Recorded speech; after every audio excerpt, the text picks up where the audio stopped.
기억하시겠습니다. 가이사랴에 고넬료라 하는 사람이 있으니 이달리아 부대라 하는 군대의 백부장이라.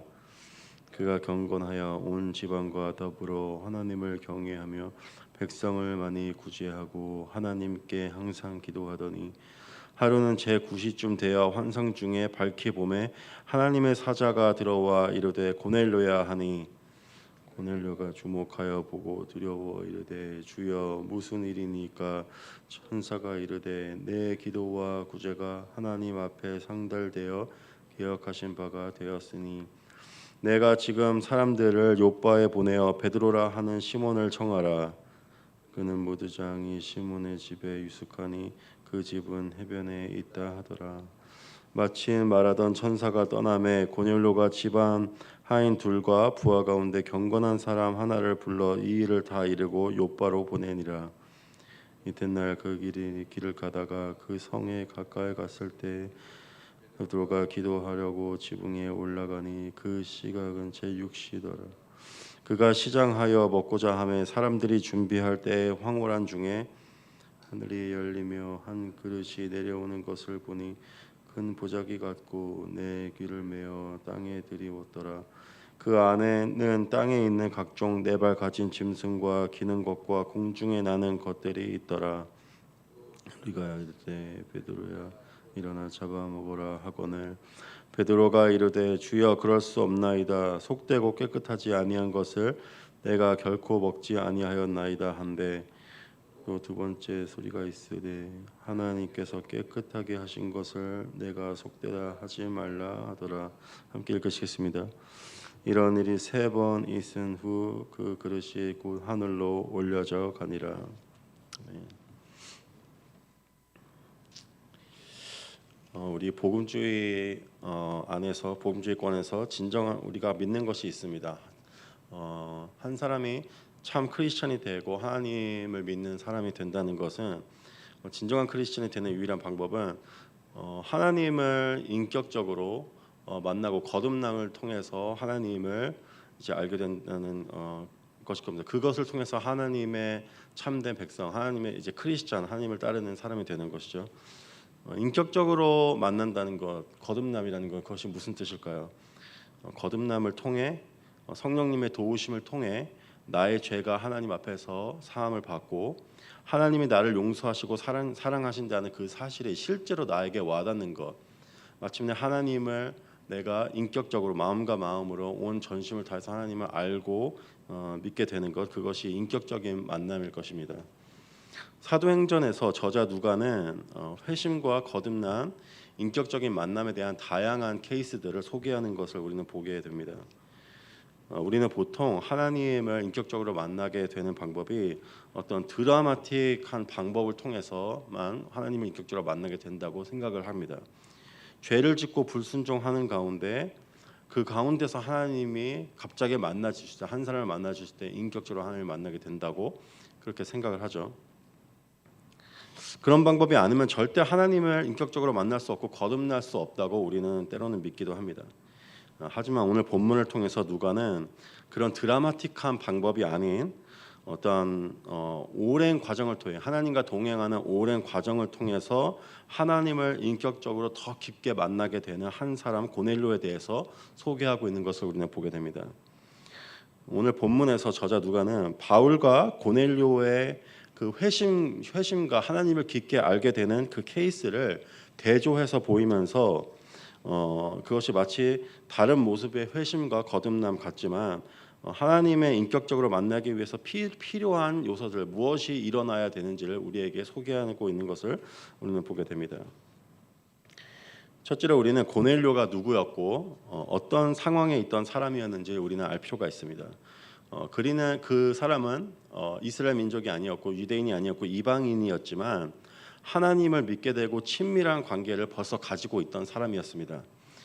늘 하나님 앞에서 신실하고 거룩한 삶을 살려고 노력했던 사람이고 온 집안 사람들을 같이 하나님을 믿도록 온 사람들을 하나님을 전도한 사람이었습니다. 늘 하나님의 뜻에 또한 순종하려 한 사람이었음을 우리는 보게 됩니다.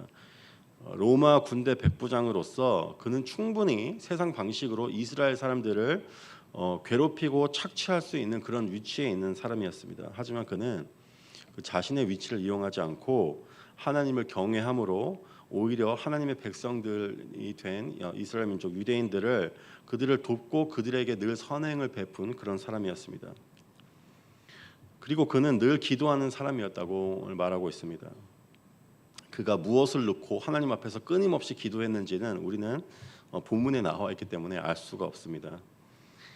하지만 그에게 끊임없이 어떤 필요와 도움이 필요했던 것으로 우리는 추측을 해볼 수가 있습니다. 하나님을 늘 경외하고 하나님과 온전한 친밀한 관계 안에 있는 사람에게도 늘 부족함과 결핍과 개인적인 어려움과 문제는 늘 있기 마련일 것입니다. 하나님을 경외하도 완전한 사랑을 내가 받고 경험하기 위한 그 갈망은 늘 내 안에 있는 것이죠. 하나님을 경외해도 미래에 대한 두려움은 늘 내 안에 있고 그것을 계속해서 경험하게 됩니다. 하나님을 경외하고 그 관계 안에 있어도 사람들의 시선과 평가에 계속해서 집착하게 되고 안정적인 삶을 갈망하는 그 바람은 우리 안에 사라지지 않습니다. 마지막으로 하나님을 계속해서 붙잡고 동행을 하고 그 관계 안에 있어도 죄에 대한 문제와 나의 계속해서 반복되는 그 죄로 인한 그 수치와 죄책감을 계속 경험하는 것, 아무리 하나님을 경외해도 그것을 그 죄책감과 수치를 계속해서 경험하는 것은 모두에게 예외가 되지 않을 것입니다. 그렇게 두려움과 불안과 죄책감 그것들을 해결받기 위해 어쩌면 고넬료는 계속 하나님 앞에서 기도했는지 모르겠습니다. 하지만 그는 자신의 필요와 도우심만 놓고 기도하거나 그것만 생각하고 몰두하지 않았던 것 같습니다.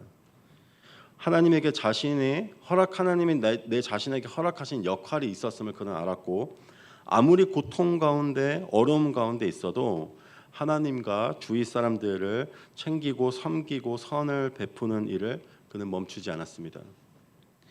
오늘 저는 이 본문을 묵상하면서 하나님의 도우심을 간절히 구하는 가운데 기도로 구하는 가운데 내 자신의 문제에만 몰두하고 그것만 놓고 간절히 기도할 때 그때 하나님의 그 기도에 응답해 주시는 것이 아니라 섬김의 자리에 계속해서 나아갈 때 내 고통의 문제는 해결되지 않지만 계속해서 하나님의 뜻이 교회와 사람들을 섬기는 것을 알고 그 자리에 계속해서 내가 나아가서 그 섬김의 자리에 있게 될 때 어느 정도는 간절한 나의 문제를 내려놓고 그를 옆으로 잠깐 밀어놓고 그것에 너무 몰두하지 않을 때 하나님께서 언젠가는 내 기도에 내 바람에 응답해 주신다는 것으로 저는 한번 생각해 보게 되었습니다. 오늘 본문에서 하나님께서 사자를 통해 나타나셔서 이렇게 말씀하십니다. 고넬료야, 너의 기도와 구제가 하나님 앞에 상달되었다. 두려움과 나의 결핍과 죄책감에 시달리며 끊임없이 포기하지 않고 기도할 때 그리고 하나님 앞에서 계속해서 순종하며 섬김의 삶을 살아가게 될 때 그것이 언젠가는 하나님 앞에 상달되는 것을 우리는 알아야만 합니다. 저는 예전에 교회를 다니면서 이런 얘기와 표현을 많이 들었습니다. 우리가 하나님 앞에서 기도의 제단을 충분히 쌓아야지 그것이 하나님께 상달되어야만이 하나님께서 그 기도에 응답하신다는 저는 그 표현을 듣고 자랐습니다. 저는 그것을 들으면서 뭔가 좀 불편한 그런 느낌이 있었습니다. 마치 내 자신의 노력으로 정말 하나님을 계속해서 기도를 쌓아서 하나님을 내 바램대로 내 마음대로 움직일 수 있다는 그런 의미로 생각 좀 했던 적이 있었습니다. 그것이 과연 성경적이었는지 한번 생각할 때가 있었습니다. 하지만 오늘 본문을 통해서 하나님이 언젠가는 하나님의 선하신 뜻을 이루어주시고 기도에 응답하시는 그 믿음을 가지고 포기하지 않고 계속해서 기도할 때 그것이 내가 기도의 양을 통해서 하나님을 움직이는 것이 아니라 그 끊임없이 기도하는 그 시간 안에 완전히 기도하는 그 하나님의 나의 믿음을 보시고 그 믿음이 하나님께 상달되는 것은 아닌지 저는 생각해 보게 되었습니다. 내 자신이 나의 어려움에 너무 몰두해서 아무것도 하기 싫고 교회와 나의 도움이 필요한 사람들을 돕고 싶은 마음이 절대 들지 않을 때 그때에도 나를 부르신 하나님께서 나를 부르신 내가 남을 도울 수 있는 그 자리로 우리는 나아가야만 합니다. 그리고 끊임없이 기도해야만 합니다. 언젠가는 하나님이 이것에 응답해 준다는 그 믿음을 갖고 끊임없이 기도해야만 합니다. 그때 하나님이 정하신 그때에 나의 기도에 응답하시는 것을 우리는 경험하게 될 것입니다. 하지만 그렇게 간절히 기도한 고넬료에게 하나님의 그 기도에 응답하신 방법은 우리가 생각하는 그 문제를 해결해 주시고 그가 처한 두려움의 문제를 해결해 주시는 것이 아니었습니다. 그가 괴로워했을 수 있는 죄에 대한 문제를 해결해 줄 수 있는 것으로 하나님은 기도를 응답해 주지 않으셨습니다. 죄를 극복할 수 있는 능력을 주신 것도 아니었고 그 죄가 갑자기 사라지게 된 것도 아니었습니다. 하나님께서 간절히 기도한 그 문제를 해결해 주시길 간절히 기도한 그 고넬료에게 베푸신 은혜와 그 기도에 대한 응답은 신실한 하나님의 종인 베드로를 불러서 복음의 말씀을 듣게 하는 것이었습니다. 그것이 하나님의 기도에 대한 답이었습니다. 하나님은 때로는 우리의 기도에 응답하시고 우리가 볼 수 있고 경험할 수 있는 방식으로 우리의 구원자가 되시고 우리의 주인이 되시고 우리를 돌보시고 아끼시는 아버지가 되시는 것을 우리에게 보여주시고 우리는 그것을 경험을 합니다. 그것을 통해서 하나님과 친밀한 관계를 갖고 하나님을 믿고 따르고 순종하는 관계로 나아가게 되죠. 하지만 우리가 하나님과 동행하며 하나님을 알아가고 친밀하는 그 관계에 있어도 우리는 완전한 것을 누릴 수가 없다는 사실을 우리는 인정해야만 합니다. 하나님의 선하심을 맛보고도 경험했음에도 내 안에 욕심이 다시 자라나는 것을 경험하게 됩니다. 다시 미래에 대한 불안이 내 안에 자리 잡게 되고 다시 죄를 짓는 하나님이 금하신 것을 내가 택해서 내 안에 끊임없는 그 공허함과 그런 쾌락을 계속해서 즐겨야만 하는 그 자리로 나아가게 되는 것을 경험하게 되는 것이죠. 그것으로 인해서 내가 하나님 안에서 멀어지게 될 때, 하나님의 관계 안에서 점차 멀어지게 될 때, 그때 우리는 두려워하게 됩니다. 나의 구원을 의심하게 되는 그 상태까지 이르게 되는 거죠. 마치 내가 하나님과 온전한 관계, 죄를 짓지 않고 하나님을 만족하는 기뻐하는 그 관계 안에 있을 때, 그 관계 안에 있을 때 내가 하나님한테 인정받고 받아들여지고 구원받을 수 있다는 생각을 하게 되는 거죠. 하지만 조금이라도 하나님의 관계에서 멀어지게 될 때 내가 과연 구원받을 수 있을까? 하나님이 나를 계속해서 사랑하실까 하는 그 두려움에 다시 돌아가게 됩니다.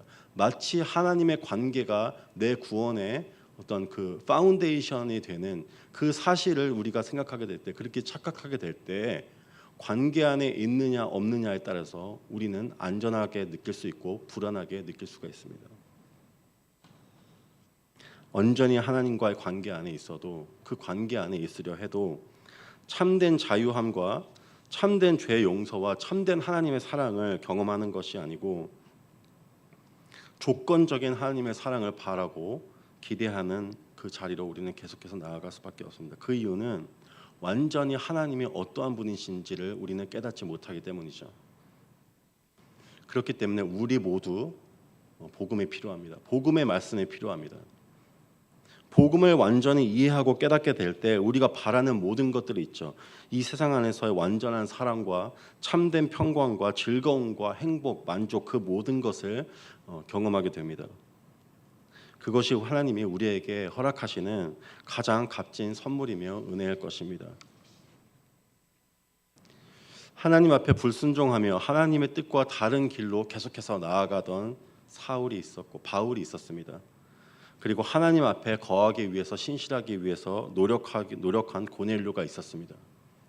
이 두 사람 모두 복음이 필요한 사람이었다고 사도행전에서 말하고 있습니다. 하나님을 믿게 된 우리 모두 복음 안에서 하나님의 완전하신 용서와 사랑과 은혜와 공의와 거룩함을 깨닫는 곳까지 우리는 나아가야 합니다. 하나님이 그곳까지 인도하시는 것이 하나님이 우리에게 베푸실 수 있는 가장 큰 은혜일 것입니다.